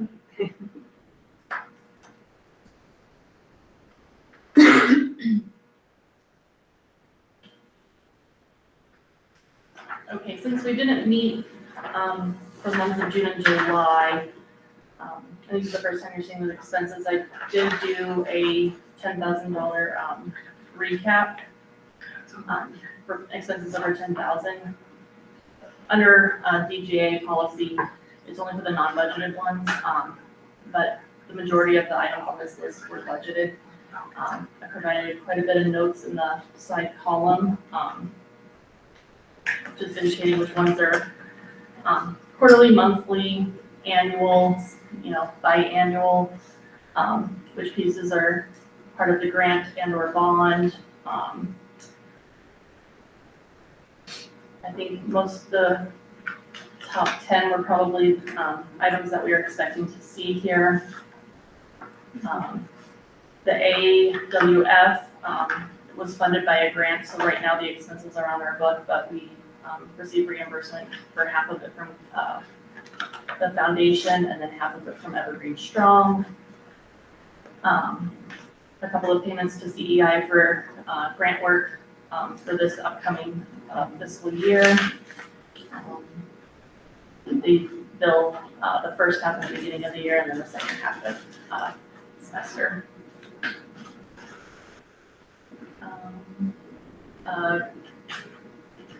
Compressor and condenser fan motor. This was slightly over 10 and it was approved by superintendent over the summer. Brain Buffs was a 3-year licensing, but it's funded by the youth mental health grant. That's a program for helping students improve their SAT and PSAT scores. They're a group of college students who graduated a few years ago from CU Boulder. And part of their senior project, they created this program, and it's expanding and it's used across several school districts in the metro area and schools. So the bulk of those, or all of those were in FY 25-26 Q4, which is why the June expenses are significantly higher than July as you're wrapping up year end. We have annual insurance renewals, which we have already discussed and approved. Further grant work, this one's on the EASY grant with CEI, it's just the district strategic planning. Centennial BOCES, that's who we partner with to purchase Infinite Campus and Zello and other systems. There was a cost increase. It's actually increased the last 2 years, so we reached out again this year just to confirm, and Centennial BOCES had a salary benefit increase. There was increases to the module, and then monitoring. So because it's increased so much, we are gonna monitor the cost over the next 2 years, just to make sure that this is the right match for us providing these, services. Which one is that? This is on the monthly expenses over 10,000, Yeah. June and July. I know, but which expense? Line 22. Oh, line 22, it's Centennial BOCES. Thank you, I appreciate that. Wait, which one is she keeping track? The NWEA, it looks like a high expense, only 7,000 of that was actually expensed, this year. We did pay for it in advance, but, the rest is booked to a prepaid liability, which we spend out over the next 2 years. Soaring is just the monthly reoccurring. There's a July and August payment in there. Some elevator work here. This is through the bond. It also includes permitting, inspections, testing, and adjustments. Annual subscription for the HR and finance modules. Tyler Tech still proving to be the most cost efficient on the market. Kristen and I did some research and demos and really thought it might be time to move away, and have found this is still right now the best fit for us. And then Vivia's annual software licensing renewals, and then UMB is monthly recurring. I did provide a summary recap. Everyone likes different. Some people prefer the PDF, some like looking at the spreadsheet. Paragraph form may be preferred with summaries, so kind of have your pick of how you like to learn and process the information. Did anyone have questions on June or July expenses that I could address, or would you like for me to read the summary of the expenses? Is that the one that you sent to us in the email? I think that's fine, I don't think you need to read it. Is it included in the packet for the public to be able to see? Yes. That's perfect. So, yeah, unless anybody has any questions. Thank you for being so thorough. I would have had questions had it not been for your excellent notes. I appreciate that. Thank you for giving us so much time with them. Yeah, I truly yes, appreciate it. yes. Absolutely. All right. King Murphy and the Clear Creek broadband easement. Yes, so in your packet, you have information about the extension of, I guess the antenna is getting bigger, is that correct? I'm sorry, I couldn't hear you. The antenna at King Murphy, An easement for King Murphy, yes? the antenna is getting bigger, correct? The antenna is getting bigger for the area. Yeah, and the purpose of the easement is to take the fiber optic connection that currently exists at King Murphy and bring it out into the adjacent neighborhood. Right. Yeah, so we're expanding the service for the community. Yes, and it's going from being a fixed wireless service to being a fiber optic service. Right. So the speeds will be exponentially faster, the cost will actually be lower, and the reliability will be greatly enhanced. Because there will be no overhead poles, there'll be no antennas on homes. We're putting everything underground. Okay. That's the objective. There you go. It won't be easy, but we're gonna try. So what basically, in the process of doing what was just described, we need to get access to easement to run their fiber optics to the school and make the connection. Fiber optics currently exist in the school. They are currently running in a conduit that goes from the IT room at King Murphy up to the roof, which we've placed conduit on the roof that serves antennas right now. What we would do is redirect one of those conduits to go down the side of the building and along the west side of the driveway to get out to the public right of way. And this is the upper driveway adjacent to the Excel project that is going on currently that we signed an easement for last year. So on the adjacent side of the driveway, but the upper staff. So like just that parking lot? Yeah. Okay. So we'd go from the intersection of Circle K up to the school on the west side of the driveway. Are you ready for questions? Questions? I say you answered it. The map didn't really Is explain this it to me. easement for, Clear Creek broadband or is it for Excel? Just for Clear Creek broadband. Okay, so I don't think that the school district can give away property to a private corporation. Has the attorney looked at this scenario? Not yet. We're not looking to acquire property, we're looking to. No, the gain an easement is an acquiring property. I mean, I use the wrong words. I'm not saying that you own the property, but we can't give allowance for a property to a private company, as I understand the state constitution on school districts. What you did for Excel on the other side of the driveway. Excel is a public company. You are a private company. It's a private company held by shareholders, but it's still a private company. It's publicly held. That's the differentiation. From what I'm understanding, and that's why it's concerning to me that we haven't had it vetted with the attorney. But also, this does encumber the recorded rights of this property, and it's a huge chunk. It's 3,000 square feet of our property there. I don't think, and please don't take offense, No, I'm not. we can't give that away for free, in my opinion. And there's a lot of things that I'm not seeing in this proposal that I think, we need to see in order to know that we want to approve it. We need to see the complete instrument that's going to be the, proposed form, which we don't have.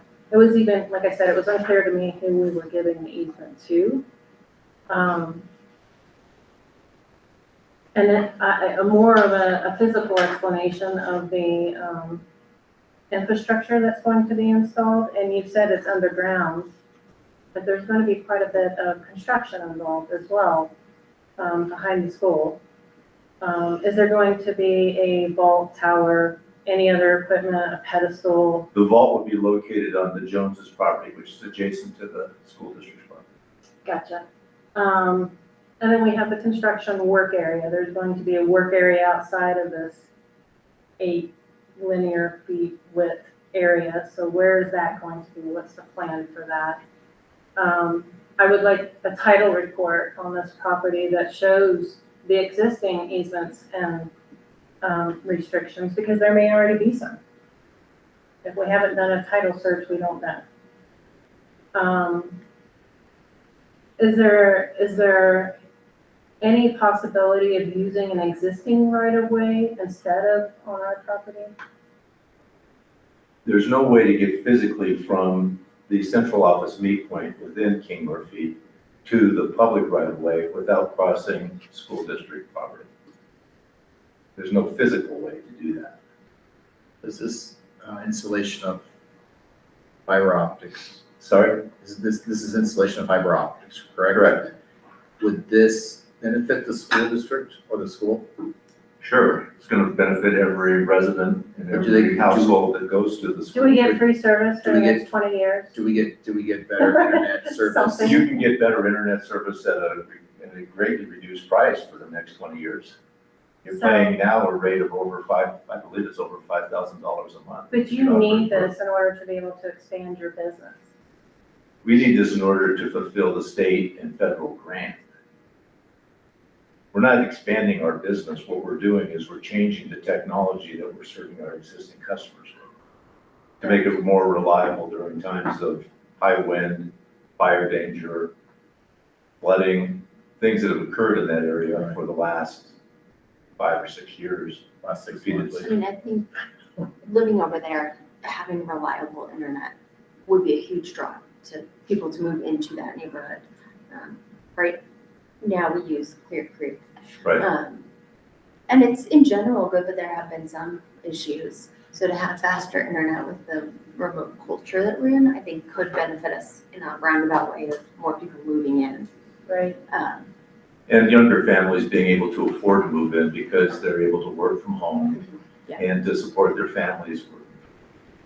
But I hear what you're saying too, is There's a lot of There's a lot liability here right now, and there's not a lot. We're giving a lot and we're not getting a whole lot in return, Okay. much less details. So we're gonna, I would With Rich. move to table this. Okay.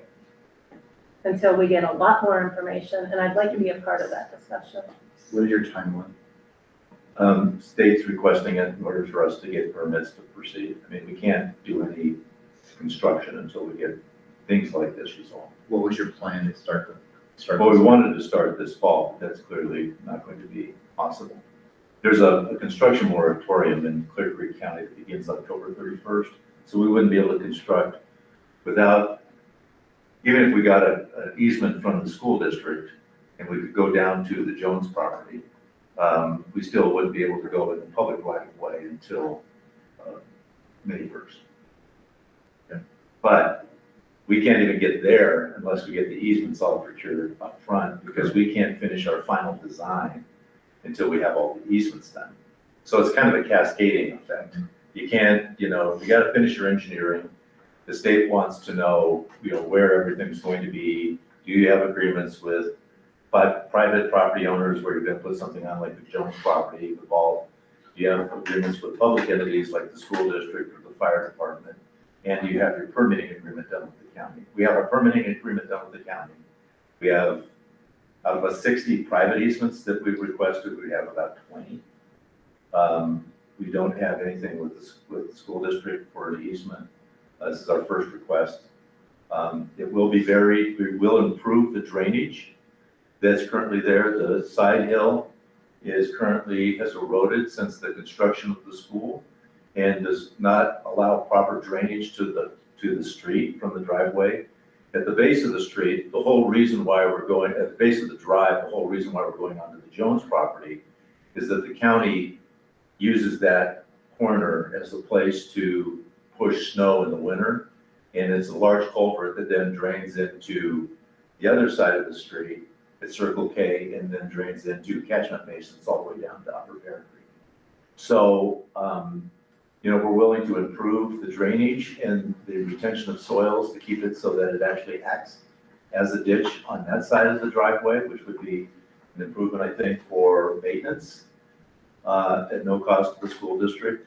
It's a trenching technology where we would trench it in less than a couple of days. It's not going to be a major construction because it's very narrow. We're putting in about, I want to say anywhere from 288 to 144 pairs of fiber, and those are about the size of 2 of your fingers. So we're going to bury that 2 feet deep, which is the county requirement, and we've done it in other areas like Witter Gulch, and the areas that we've done have actually been the few areas that survived the severe rain that occurred about 45 days ago. So, we think we do quality work and we improve what we touch to make it so that it's a community asset instead of something that's a community detriment. Is it boring or trenching? Boring or trenching? Trenching. Because we can get down deeper and it'll be much more aesthetically cleaner for us to trench than it would be before. I could appreciate that the entire neighborhood there, your like 1,100 customers will benefit from this and you will fulfill your requirements, but our job is to look out for the assets of the district and our kiddos. And Yeah, I think I feel I'm surprised that in your business model, you didn't have a plan for compensating for an easement of this size. Well, we believe that it is a public good. It's serving the residents and the parents, the But children. again, I've just said that's not our concern. Well, I think We have to it's share it's that. being a parent from the school district. It was my concern to know that my kids could get access to Sure. the latest get technologies that, at all right. time. And I think that's true for all the residents that live in that area.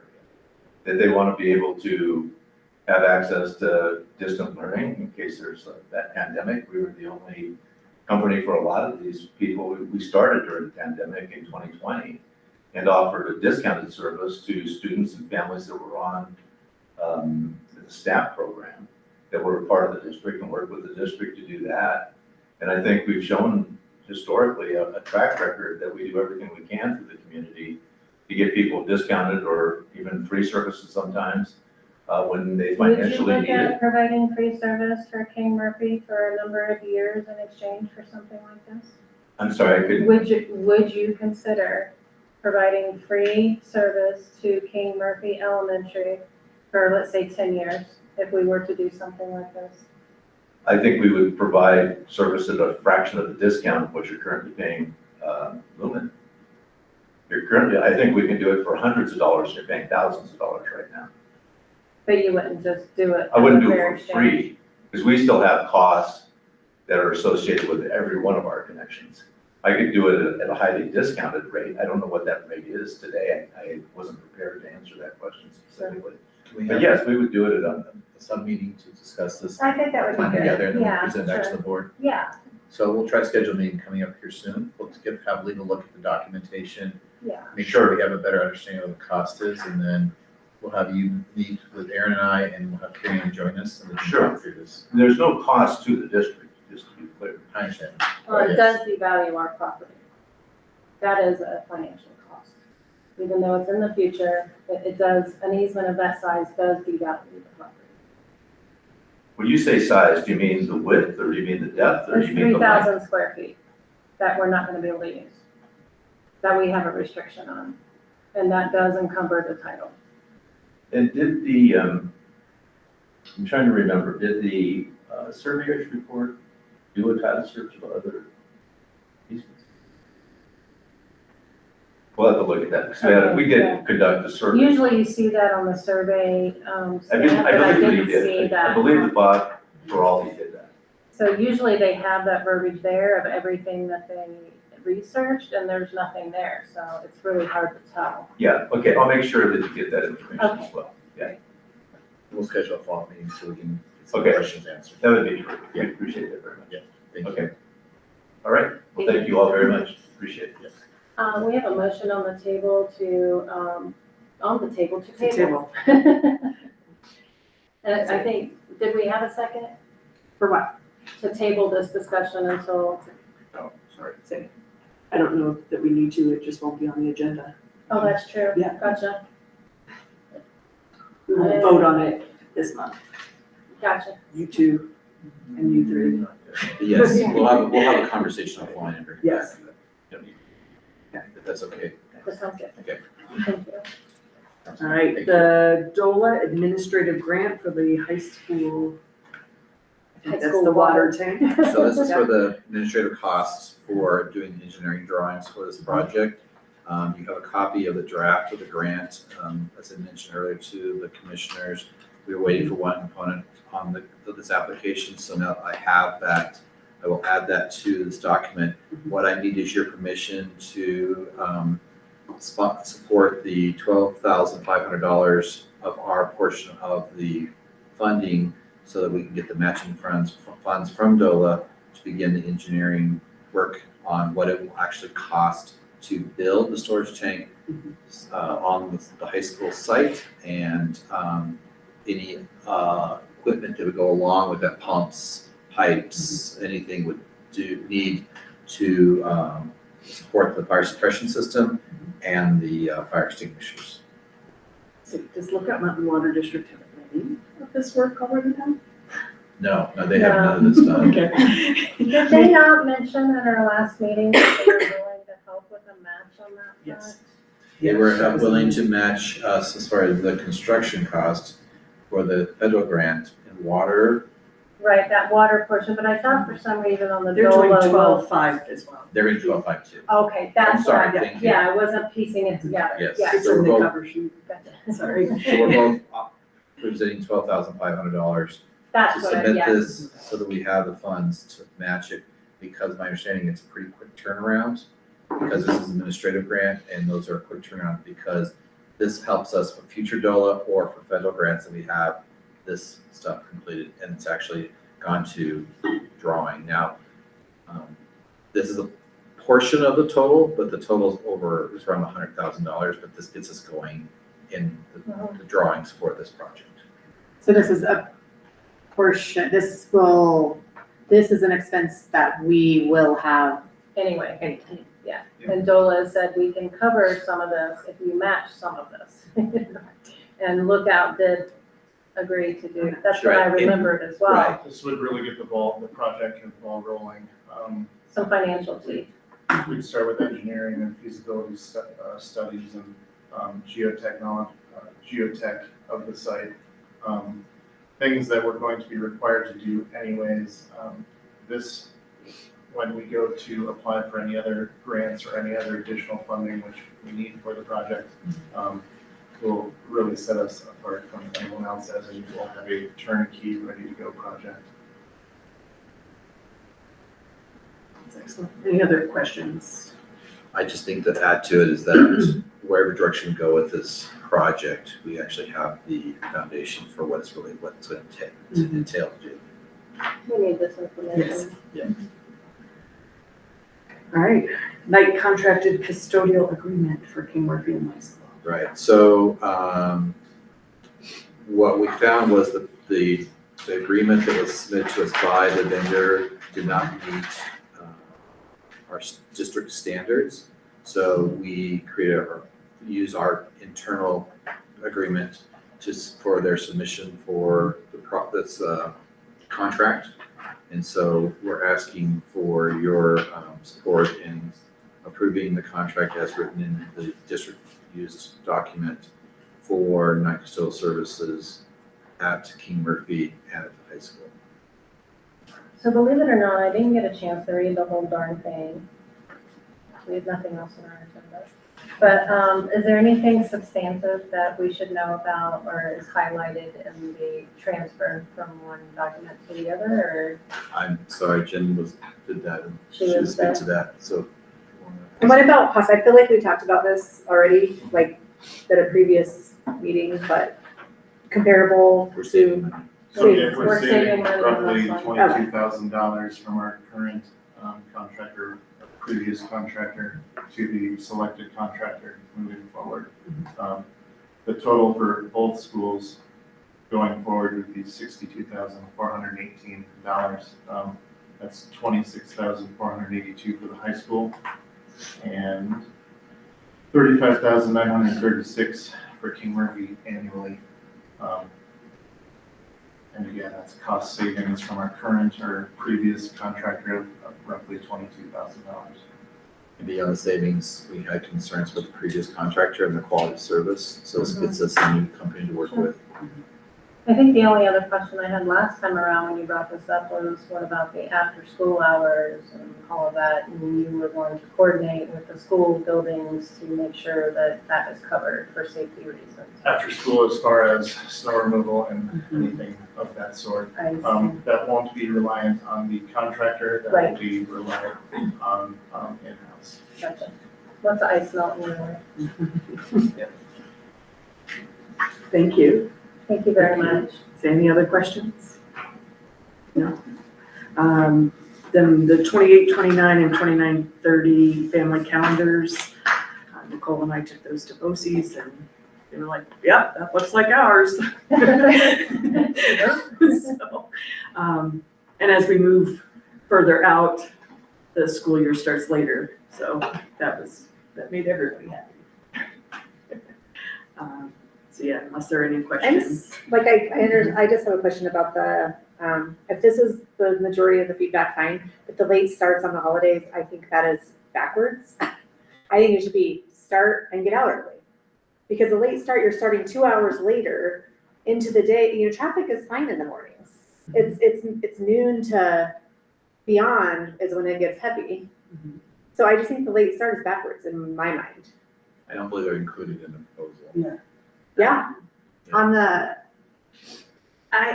We put everything that was asked for on these two calendars, so if the. there's late starts on January 15th and February 19th. of Right, the those were the 28th. 2 days that staff asked about, but you can, I mean, I honestly, that was the consensus. It doesn't affect me one way or another. It just seems backwards. like, people asked for it, and then when we put it on there was like no additional feedback. So I think honestly, you could go either way, like, we could take that off. I think it's not easy for Brooke to run the buses that late. I don't know if the teachers actually love it. So don't you think it would make more sense to start at the normal time and maybe get out an early release? I mean, since I've been in the district, it's always just been a regular school day. And I think we have decent attendance on those days, and the I mean, parents it who are is gonna a pull their pain. kids are gonna pull their kids. As a parent who is coming from Dumont to this, or, you know, Right. it is a pain, but I don't see the finish line starting. No, I agree. Well, I have a question. Attached to the cover sheet is V2, version 2, correct? But you're saying that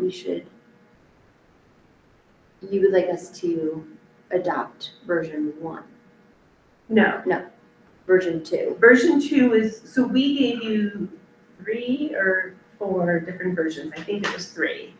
And you all settled on version 2 and said that you would take it to BOCES, which is what you did. We never really discussed the late starts. Okay. I I was just getting confused with which version we were. I believe that the board had narrowed it down to version 2. Okay. For these 2. Yeah. Years. Yeah. But I'm happy to take the late starts off. I don't have a strong opinion on Whatever the that. feedback was, and like I said, it doesn't affect me I personally. think there were a handful of people who asked for it. I mean, it wasn't overwhelming. I mean, maybe we try it 1 year and see, is it good? And then, It's also 2 years out from now, so we could always revise it. yeah, I'm fine with whatever. I mean, unless all of you feel like it's not worth it, then we can just take it off. I mean, I was just I pushing think for we the got to later this start, we got point. that, so. My goodness, you've had the patience. But I can appreciate what Marcy is saying, but at the same time, this is 2 years out, so. You know, I don't have strong feelings one way or the other about it either. the only thing I would say is, by the time we get to the 28, 29, we will have had 6 years of not doing late starts. So to add it, I don't know if that's gonna throw a loop for parents too. And it's only 2 holidays, like there's, you know, there's like, President's Day. yeah. It's just other- President's Day and Martin Luther King Day, because those are Take the them only away 2 anyway. holidays that we're working. What did you say, I Sarah? said they're gonna take those holidays away anyway. I'm fine with approving it the way it is. I don't, maybe adjust it in the future if necessary. We can revisit next year if you want. Sure. So what happens if we change the daylight savings time? Sorry. Stop it. We're gonna be going to school in the dark. We'll all have our happy lights. Right. There you go. Just leave them as is for now. Yeah.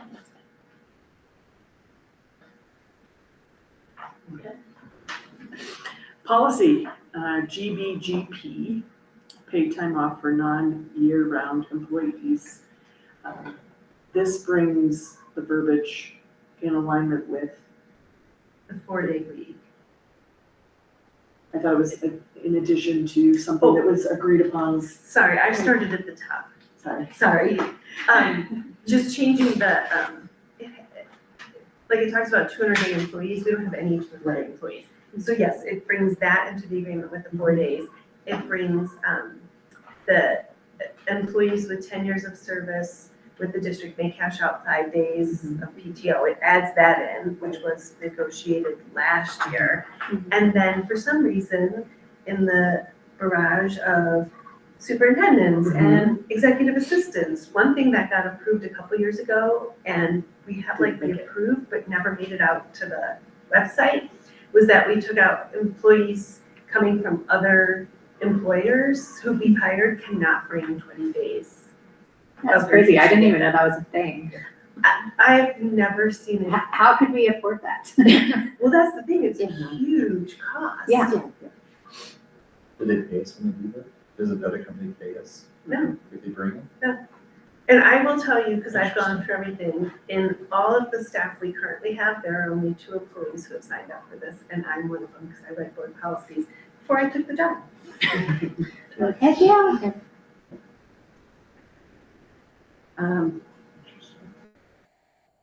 So we did have a couple questions over the summer, and I don't see that reflected here, was the discussion about folks that are near retirement. I know that Jen started running some numbers, but Do you mean that there was, what was brought up to me was, that, staff want to be able to, do this multiple years, they want to be able to cash out more. My concern is that, because like we say in here, they have to have at least 30 days. Right. You can't use the sick bank until you have no PTO. And the sick bank then gives you 35 days, which is why I said you have to have at least 30 days. Because I don't want people cashing everything out and then getting sick and then we're on the hook for the cost. And then I know an employee came to you, but now I'm like drawing a blank on what she wanted to add. I think she wanted to just be able to do it over several. it was Several years. several years so that before. it increased their para. Yeah. in retirement. Yeah. Yeah. And this just says, with 10 years or more of service can cash out up to 5 days per year. I think they want to be able to cash out more. You do, because they increase the compensation. Yeah. Right now, employees have a lot of time accrued. And so we're kind of working on that with Jen on our end.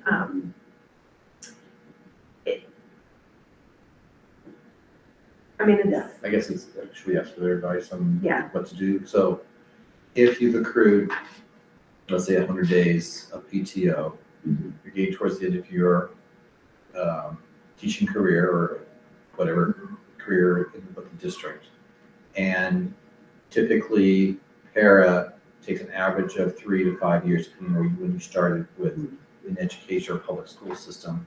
And so for those folks who would follow, let's say, in the 3-year window, what they're asking to do is, can they cash out on their PTO to increase their salary for those remaining 3 years so that they get higher retirement benefits overall? That's the person who came to you, that's what they're asking. so I will add, because now this is coming back to me.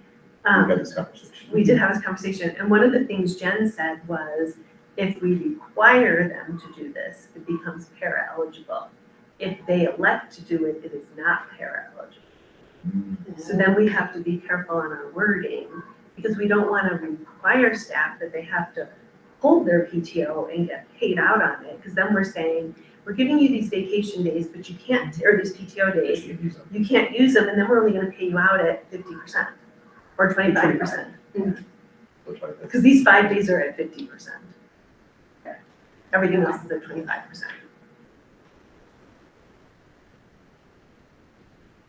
So we'll clarify that with that employee, because it's new information that we have, Right. which we didn't have when you had the conversation or when we had the conversation.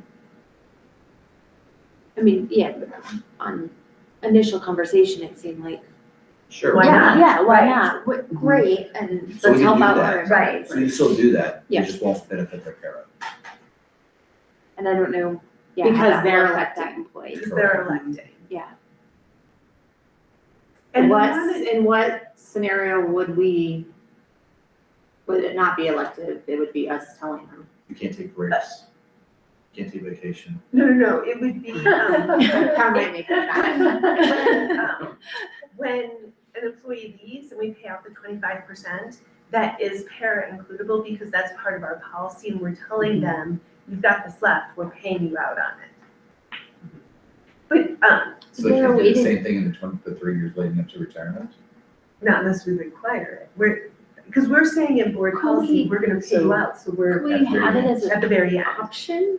Yeah, I'm sorry. Could we have it as an option? And it could still, Let me go back to para and find Yeah. out how they will handle that. yeah. That's what I'd wanna do. I'd wanna, if possible, Right, and, it's their time and it's their para. right, possible, if it's legal, I would, Right. I would Oh, like Right, that. yeah. I agree, and the reason they're asking for more than 5 days is because in the last 3 to 5 years, well, in every year, para will allow you to have an increase up to 8%. They recognize that in your final years of salary. So if they're cashing out 5 days, it's probably not gonna be like an 8% increase to their salary. So by getting more, then their retirement payout will be more. I mean, it all makes sense. Yeah. So I guess the questions we would have is like, what would that kind of, and it's gonna be rough, because every person's different, depending on years of service and what their salary is, but, you know, is it roughly 10 days instead of 5 days? You know? Yeah. You know, Yeah, if it's, so to have that question answered, because I So do wanna 8%. honor the question, but I also, you know, what's that break even? Right. If we're gonna be paying out 25 when they leave all at once, It does. versus help being us able to little spread it bit, out a yeah. little bit, it might. Based on 8%. So like with Correct. 8%. Mhm. Right. yes. Yes. No, absolutely, yeah. This is Well, what that I need also in gives us kind of a heads up that someone's looking at retirement too.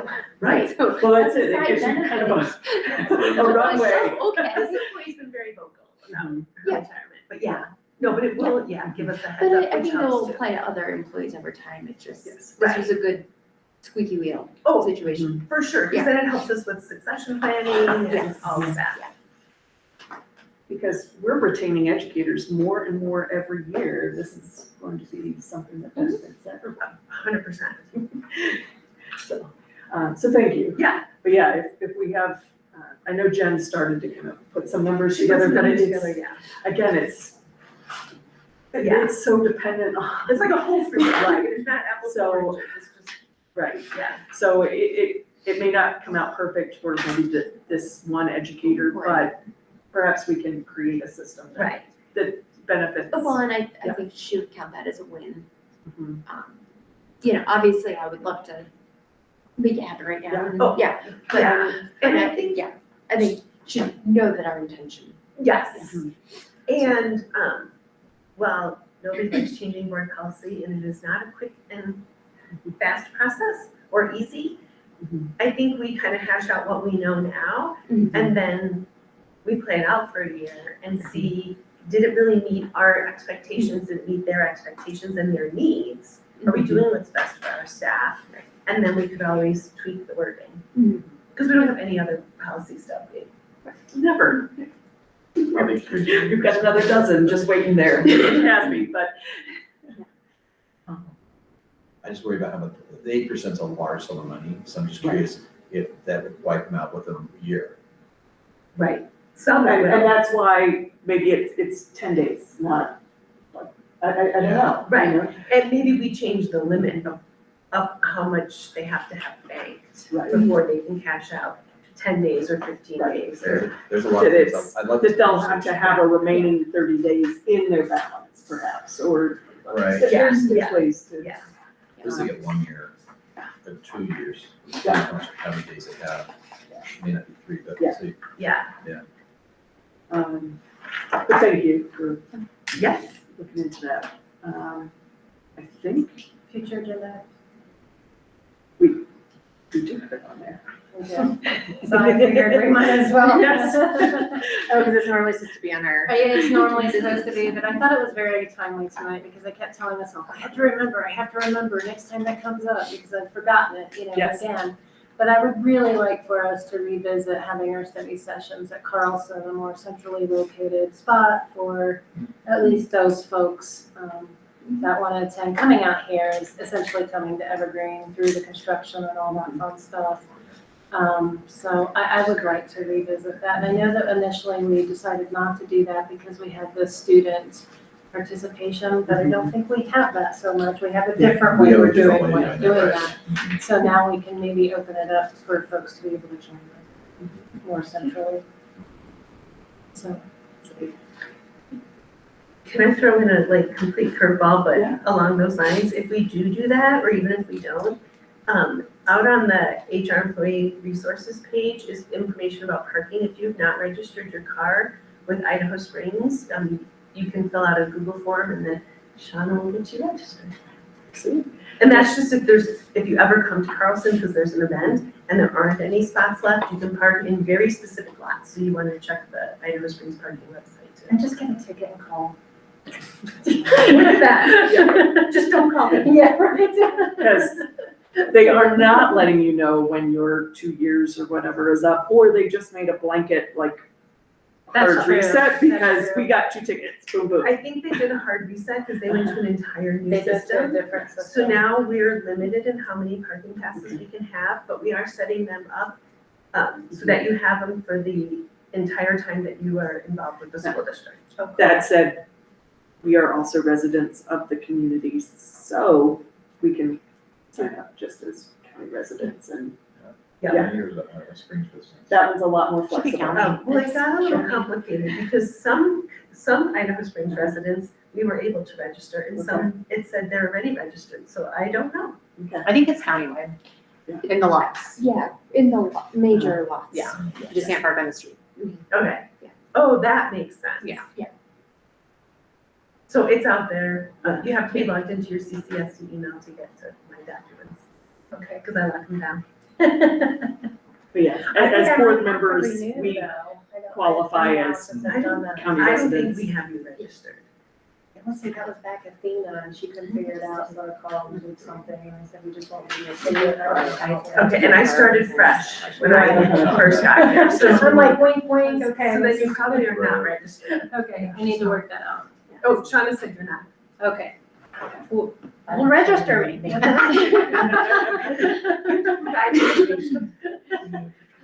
Okay. Yeah, anything else? Future agenda? Does everybody seem open to the flexibility of where we have our study sessions in the future? Sure. Yeah, we'll come to your back door. Oh, moving them physically, I thought you Yeah. said moving up.